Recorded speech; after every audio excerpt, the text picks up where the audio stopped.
नमस्कार। नक्षत्र दुनिया चैनल में आप सभी का हार्दिक स्वागत है। आज के वीडियो में हम राहु के कुछ ज्योतिषी सूत्रों पर चर्चा करेंगे। राहु हमारी कुंडली में शुभ है अथवा अशुभ है, इस विषय पर को जानेंगे और इसके अलावा ये भी पता कर पाएंगे आज कि राहु कब हमें शुभ फल देगा और कब हमें अशुभ फल देगा। राहु के विषय में काफ़ी महत्वपूर्ण सूत्रों के विषय में आज हम चर्चा करने वाले हैं। इस सबसे पहले मैं आपसे रिक्वेस्ट करना चाहूँगा कि अगर आपने हमारा चैनल अभी तक सब्सक्राइब नहीं किया है तो कृपया पहले चैनल को सब्सक्राइब अवश्य कर लें। आइए शुरू करते हैं। राहु से संबंधित आज का पहला सूत्र हमारा यह है, ध्यान रखें, राहु कन्या राशि को अपनी स्वराशि मानता है। यानी अगर राहु कन्या राशि में स्थित है तो इसका मतलब यह है कि राहु अपनी स्वराशि में स्थित है। राहु कन्या राशि को अपनी स्वराशि मानता है, मानकर चलता है। यानी जहां पर 6 नंबर का अंक लिखा है वहां पर अगर राहु बैठा है तो इसका मतलब है वहां कन्या राशि होगी, और कन्या राशि में अगर राहु बैठा है तो राहु यहां पर शुभ परिणाम देता है। ठीक है, ये पहला सूत्र हुआ आज का। आइए अब अगले सूत्र पर विचार करते हैं। राहु से संबंधित हमारा आज का अगला सूत्र यह है, राहु वृषभ और मिथुन राशि में उच्च का माना गया है। यानी इसका मतलब यह है कि यहाँ पर यह अच्छे परिणाम देता है। कुंडली में कहीं पर भी 2 नंबर का अंक लिखा हो तो इसका मतलब है वहाँ वृषभ राशि होगी, और 3 नंबर का अंक लिखा हो इसका मतलब है वहाँ मिथुन राशि होगी। और वहीं पर अगर राहु बैठा हुआ है तो समझ लीजिए कि राहु उच्च का है और आपको अच्छे परिणाम देगा। हालांकि सारी बातों पर विचार करना जरूरी, जिनको हम एक एक करके अभी हम समझ रहे हैं। आइए अब अन्य सूत्र पर विचार करते हैं।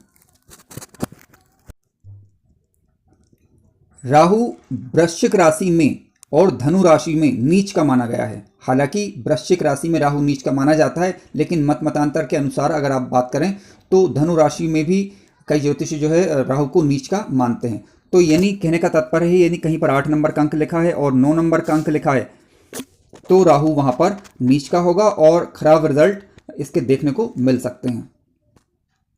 हालांकि फल क्या देंगे, फल के विषय में हम अगले वीडियो में चर्चा करेंगे। आइए अब अन्य सूत्र पर विचार करते हैं। राहु से संबंधित आज का हमारा अगला सूत्र यह है कि राहु वृषभ लग्न, मिथुन लग्न, कन्या लग्न, तुला लग्न, मकर लग्न और कुंभ लग्न, इन लग्नों में अच्छा परिणाम देता है। यानी कहने का तात्पर्य यह है कि यदि आपका लग्न जो है वृषभ है, यानी केंद्र में 2 नंबर का अंक लिखा है या फिर 3 नंबर का अंक लिखा है या फिर 6 नंबर का अंक लिखा है या फिर 7 नंबर का अंक लिखा है या 10 नंबर अथवा 11 नंबर का अंक लिखा है, तो इसका मतलब यह है कि आपके लिए राहु जो है शुभ परिणाम देगा। राहु से संबंधित हमारा अगला सूत्र यह है कि राहु मेष, वृश्चिक, कर्क, धनु, मीन और कर्क लग्नों में जो है खराब फल देता है। यानी कहने का तात्पर्य है कि यदि आपके कुंडली के लग्न भाव को देखें, अगर उसमें 1 नंबर का अंक लिखा है, 8 नंबर का अंक लिखा है, 4 नंबर का अंक लिखा है, इसके अलावा 9 नंबर या फिर 12 नंबर का अंक लिखा है, तो इसका तात्पर्य यह है कि इन लग्नों में, यानी आपका या तो मेष लग्न होगा या वृश्चिक लग्न होगा या कर्क लग्न होगा या धनु लग्न होगा या मीन लग्न होगा, इन लग्नों में राहु जो है खराब फल देता है। आइए अब अगले सूत्र पर विचार करते हैं। राहु से संबंधित आज का हमारा अगला सूत्र यह है, राहु उच्च का होकर, यानी राहु उच्च का शुभ ग्रह बनकर केंद्र में बैठा हो तो ये अच्छे परिणाम देता है। अब राहु किस राशि में उच्च का होता है, किस राशि में नीच का होता है, ये ऑलरेडी हम जान चुके हैं। ठीक है, तो आप ध्यान रखें कि राहु अगर आपकी कुंडली में उच्च का है और केंद्र में बैठा हुआ है तो ये अच्छा परिणाम देगा। अब केंद्र के घर कौन से, तो पहला घर, चौथा घर, 7वां घर, 10वां घर, ठीक, इन घरों में बैठा है उच्च का होकर शुभ बनकर, तो आपको ये अच्छे परिणाम देगा। आइए अब अगले सूत्र पर विचार करते हैं।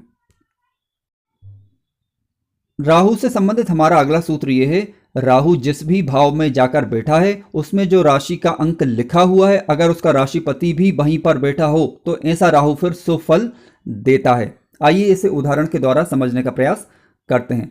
मान लीजिए कि ये वृषभ लग्न की एक कुंडली है, ठीक है, और केंद्र में ही मान लीजिए कि राहु बैठ जाए। अब राहु के साथ यहाँ पर शुक्र भी बैठ जाए तो ऐसी स्थिति में राहु जो है शुभ परिणाम देगा। अब यहाँ पर एक बात विचारणीय है कि अब राहु जो है शुक्र के साथ बैठेगा तो लंपट योग बनाएगा। ठीक है, हालांकि ये ठीक नहीं है, अशुभ है, लेकिन उसके नेगेटिव परिणाम जो उस योग के मिलेंगे वो मिलेंगे व्यक्ति को। इसके अलावा हमें ये देखना होगा राशिपति भी वहीं पर अगर जब बैठ जाता है तो फिर ये राहु जो है शुभ परिणाम देने लग जाता है। कोई भी ग्रह हो, मान लीजिए कि ये राहु अगर गुरु के साथ बैठेगा तो राहु गुरु के साथ जब बैठेगा तो गुरु चांडाल योग बनाएगा, तो गुरु चांडाल योग के जो नेगेटिव परिणाम है वो तो व्यक्ति को मिलेंगे ही मिलेंगे। लेकिन अब क्योंकि गुरु वहीं पर बैठ गया तो राहु ने जो स्वरूप धारण कर लिया वो गुरु का स्वरूप धारण कर लिया, ठीक है। तो यहां पर ये राहु हमें अच्छे परिणाम भी देगा। आइए अब अगले सूत्र पर विचार करते हैं। राहु से संबंधित हमारा आज का अगला सूत्र यह है, ध्यान रखें, राहु सूर्य और चंद्र के साथ, जब भी राहु सूर्य और चंद्र के साथ बैठता है तो ग्रहण योग का निर्माण करता है, ठीक है, ग्रहण योग का निर्माण करता है। यानी राहु अगर सूर्य के साथ बैठ जाए तो सूर्य ग्रहण बन जाता है, और इसके अलावा चंद्र के साथ बैठ जाए तो चंद्र ग्रहण बन जाता है। तो कह सकते हैं कि यानी इसके नेगेटिव परिणाम जो है व्यक्ति को देखने को मिलते हैं। अब डिपेंड करेगा कि ये ग्रहण लगा या नहीं लगा, ये इस बात पर निर्भर करेगा कि डिग्री वाइज आपको देखना होगा। यानी सूर्य अगर ज़्यादा नज़दीक है राहु के तो ही जो है राहु सूर्य को ग्रहण लगा पाएगा, अगर राहु जो है चंद्र के अधिक नज़दीक है तो चंद्र ग्रहण का निर्माण होगा। लेकिन अगर अंशात्मक रूप से इनमें काफ़ी दूरी है तो फिर यह ग्रहण नहीं माना जाता। आइए अब अगले सूत्र पर विचार करते हैं। राहु से संबंधित हमारा अगला सूत्र ये है, राहु जहां भी बैठेगा वहां से पंचम दृष्टि, सप्तम दृष्टि और नवम दृष्टि से देखेगा। आइए इसे उदाहरण के माध्यम से समझते हैं। मान लीजिए कि राहु केंद्र में बैठा हुआ है और यहाँ पर 2 नंबर का अंक लिखा है, ठीक है। वृषभ लग्न में केंद्र में राहु मान लीजिए बैठा हुआ है, तो यहाँ से 3 दृष्टियाँ, पहली दृष्टि पंचम दृष्टि होगी पंचम भाव पर, और दूसरी दृष्टि इसकी सप्तम भाव पर होगी, और तीसरी दृष्टि इसकी नवम भाव पर होगी। यानी पहली पंचम, दूसरी सप्तम और तीसरी नवम। यानी राहु जहां भी बैठेगा वहां से 3 दृष्टियां डालेगा, 5वीं, 7वीं और 9वीं दृष्टि। यानी जहां पर बैठेगा वहां तो ये असर करेगी करेगा, इसके साथ साथ 5वें, 7वें और 9वें भाव पर भी ये दृष्टि डालता है।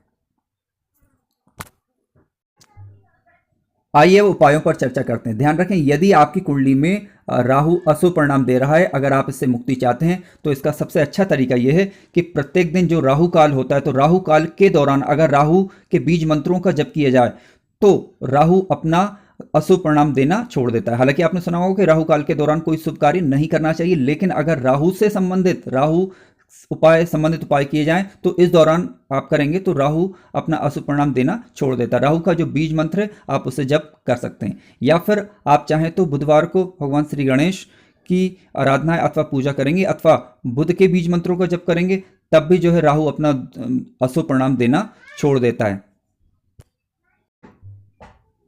अगर आपको कार्यक्रम अच्छा लगा है तो कृपया चैनल को सब्सक्राइब अवश्य करें, लाइक करें, शेयर करें और अपने विचार कमेंट्स के माध्यम से अवश्य बताएं। चैनल पर बने रहने के लिए धन्यवाद।